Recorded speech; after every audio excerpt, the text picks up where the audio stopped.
Gigantes Podcast. Baloncesto hablado.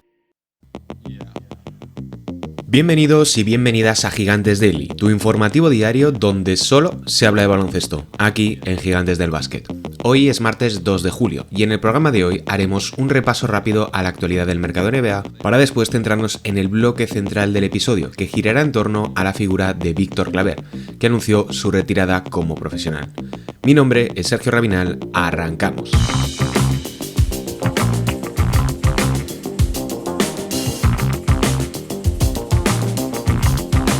Es el fin de una era. Klay Thompson deja los Golden State Warriors y lo hace para unirse a Luka Doncic y Kyrie Irving en los Dallas Mavericks.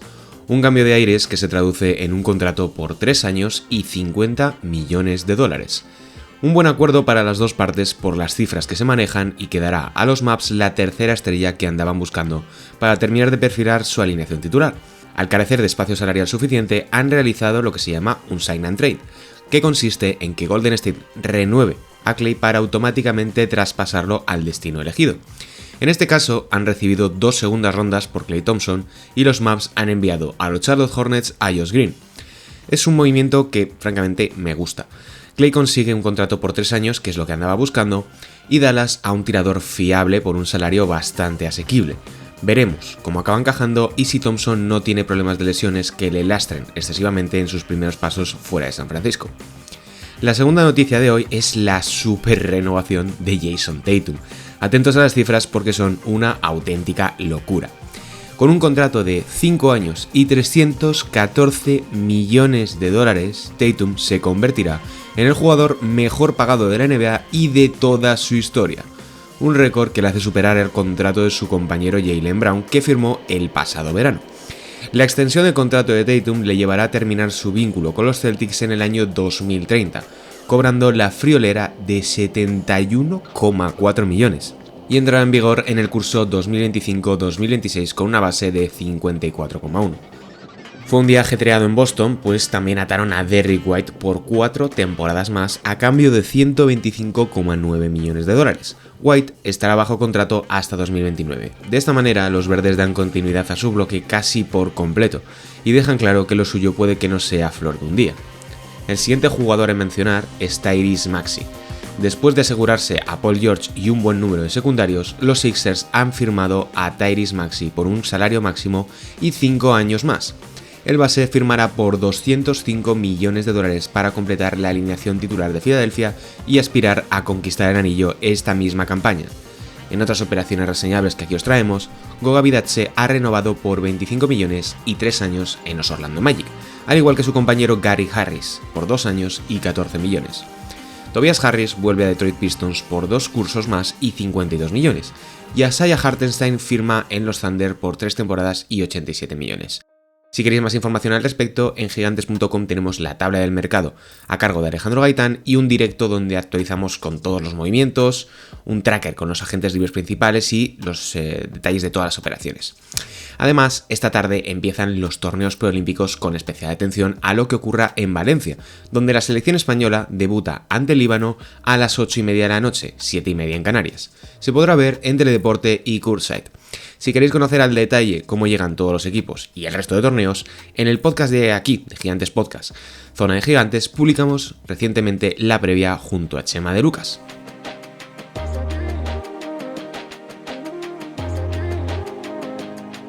Hay jugadores que se les empieza a valorar especialmente cuando deciden retirarse, y el caso de Víctor Claver puede ser uno de ellos. El valenciano anunció su retirada como profesional tras una larga carrera, llena de éxitos y que concluye a punto de cumplir 36 años. Para poner en perspectiva la carrera de Claver, tengo a mi lado a David Sardinero, director de esta casa, Gigantes del Básquet. Bienvenido, David. Muy buenas, sí, un jugador, pues con una carrera peculiar, ¿no? Como decías, y que, nos hace despedirle una vez más, como a tantas otras leyendas que nos están dejando en este verano nostálgico para muchos.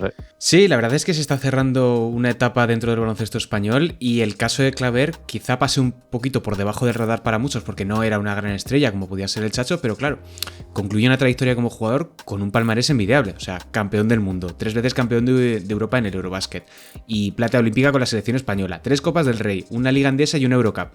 ¿Cómo valoras la trayectoria de Víctor Claver a la vista de, claro, tiene un medallero y un palmarés que ya les gustaría a muchos otros jugadores a nivel profesional en los últimos años. Pues yo creo que es un jugador que ha sido más importante en sus equipos de lo que refleja la atención que ha tenido durante muchos años, ¿no? Porque al final es verdad que ofensivamente yo no creo que haya sido tanta la diferencia entre los dos lados, pero sí que es verdad que ofensivamente no era un jugador que se crease sus propios lanzamientos, y eso a ojos de muchos aficionados es más difícil de valorar lo que pueden aportar, pero sí que creo que ofensivamente ha sido un jugador que ha aportado y que ha sido capaz de lanzar bien en posiciones abiertas, lanzar desde esquinas, incluso bueno, pues aprovechar su físico para cargar el rebote, pero sobre todo es verdad que defensivamente ha sido un jugador determinante. ¿Por qué? Pues porque era capaz de defender en 1 contra 1, porque era capaz de cambiar cuando, bueno, pues casi en los albores, ¿no?, de esta era de los cambios defensivos y de ajustar en defensas, pues él ya lo hacía y era capaz de hacerlo, y se convirtió en una pieza muy valiosa para sus equipos, y sobre todo para, bueno, pues para algunos de esos equipos y para algunos de esos entrenadores que han sido capaces de, pues, maximizar lo que tenían en las manos y el potencial que les daba un jugador de esas características, como digo, con un físico que era muy interesante. Es verdad que quizá en la última etapa y en la última temporada, pues obviamente ya no tenía ese vigor o esa explosividad, pero era un jugador con un físico muy, muy, muy potente. Recordemos también ese paso por la NBA, y que, bueno, pues le ha hecho, como digo, ser muy importante en equipos que han sido muy buenos y que han ganado mucho en nuestro baloncesto. Un maximizador de recursos. Claver es que forma parte de una generación de jugadores que viene justo después de los Gasol, Navarro, Calderón, Garbajosa, nombres que inician una etapa brillante en el baloncesto español. Y Claver, si te acuerdas, parecía que iba a ser ese alero físico y vertical, ¿te acuerdas que gana incluso el concurso de mates de la Liga Endesa, que tanto necesitaba España en ese momento? Pero ¿quién iba a pensar que terminaría siendo ese perfil tan distinto y tan fundamental en otras facetas como la defensa del triple que bien apuntabas, y que en última instancia era justo lo que necesitaba España para terminar de apuntalar muchas de sus rotaciones, porque era como el pegamento, el equilibrador de muchos de esos quintetos, sobre todo, ya digo, en la selección española, donde yo creo que se le ha visto su mejor versión. Yo creo que sí, ¿no? Yo creo que al final, bueno, en ese 2015, en 2019, también en la Copa del Mundo, yo creo que Escariolo lo ha sabido utilizar muy bien, porque complementaba o le hacía complementar lo que tenía alrededor.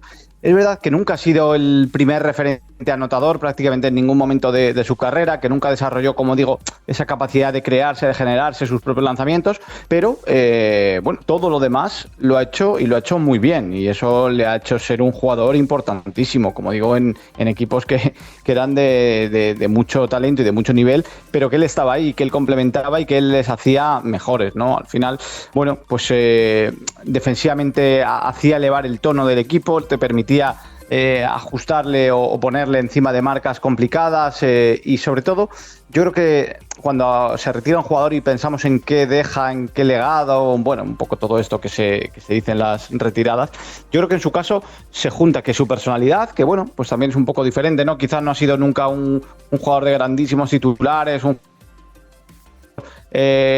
que tenga un discurso agresivo ni nada de eso, ¿no? Y que igual que un poco era fuera de la cancha, que era un buen tipo, o es un buen tipo, sí, eso lo va a seguir siendo seguro, yo creo que ha hecho orgullo de esas cosas que muchos jugadores no quieren o no les gusta hacer, y que son necesarias para elevar el nivel general de un equipo, y que él las ha hecho con mucho orgullo, con mucho oficio, y bueno, pues haciendo bandera o siendo emblema de todo eso, ¿no? Que es un poco lo que luego quizá también pasó con jugadores defensivos como Alberto Díaz, o jugadores así que en la selección han tenido mucha más, han tenido mucha repercusión o más presencia por todo eso, y es que es algo que Claver ya hacía hace más de 10 años, ¿no? Entonces él ha hecho de eso una parte de su orgullo baloncestístico, y yo creo que es parte del legado y de ese ejemplo que es para muchos jugadores, sobre todo jóvenes, ¿no? Que vean vídeos de Clavero. Y veía yo uno de Marc Castillo que ha compartido de una defensa, creo que contra UCAM Murcia, sensacional, ¿no? De cómo defiende a su par y es capaz de abarcar y tapar un montón de espacio, pues con un físico, pero sobre todo también con una intensidad y unas ganas de hacerlo, que bueno, pues muchas veces, y una capacidad también, porque hay que tenerla, que muchas veces no se ve tan a menudo. Es que es lo que siempre se suele decir de que lo importante es asumir tu rol como jugador y llevarlo al máximo nivel, y yo creo que Claver lo ha conseguido hacer en todos los lugares donde ha estado, en el Valencia, en Khimki, en Lokomotiv, en el Barça, en estos últimos cursos antes de retornar de vuelta a Valencia.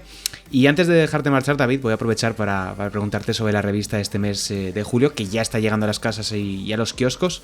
¿Qué puede encontrar la gente en la revista de este mes? Que julio siempre es un mes un poco como de cierre e inicio de algo nuevo, que es ese punto intermedio entre las nuevas temporadas y la conclusión de las anteriores.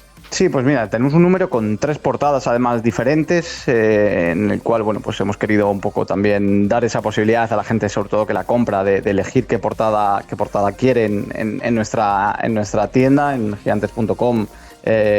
Pueden elegir cuál de las 3 portadas quieren adquirir. Y en cuanto a contenidos, yo me quedo sobre todo con los 2 núcleos principales, ¿no? La parte de NBA, que me parece un gustazo poder juntar a firmas como la de Gonzalo Vázquez y Andrés Monge, que bueno, son colaboradores esporádicos y habituales de la revista, depende un poco de la actualidad y de lo que lleven los números, pero que cuando se juntan, pues creo que le da un punto de nivel superior al producto final, ¿no? Y en este caso, bueno, pues Gonzalo, por ejemplo, hace un recuerdo a la figura de Jerry West que es sensacional. También la parte de Liga Endesa, porque bueno, pues todo esto que hablábamos, ¿no? Las retiradas y estos momentos de despedidas, pues también han dejado momentos como en la ovación a Rudy Fernández, el adiós de Chacho, que claro, está analizado desde el punto de vista de su último torneo. Ya habrá tiempo para hacer más números especiales y recordatorios, sobre todo, o seguramente más amplios. Y luego la parte de UCAM Murcia, ¿no? Que yo creo que es otro de los grandes nombres de esta temporada y que, por supuesto, José Manuel Portas pues desgrana con una charla además con Dylan Ennis para cerrar una temporada que ha sido histórica para ellos. Así que, bueno, contenido de todo tipo y sobre todo para leer con reposo, con calma y con tranquilidad, que es algo que, bueno, pues yo creo que cualquiera va a agradecer en estos meses de descanso. Sobre todo porque el verano siempre es muy proclive para sentarse un ratito, leer una revista o un libro. O viajar, y qué mejor manera de hacerlo que con la revista en papel. Así que muchas gracias, David. Aquí seguimos en Gigantes Daily. Hasta la próxima. Un abrazo, gracias a todos. Chao, chao.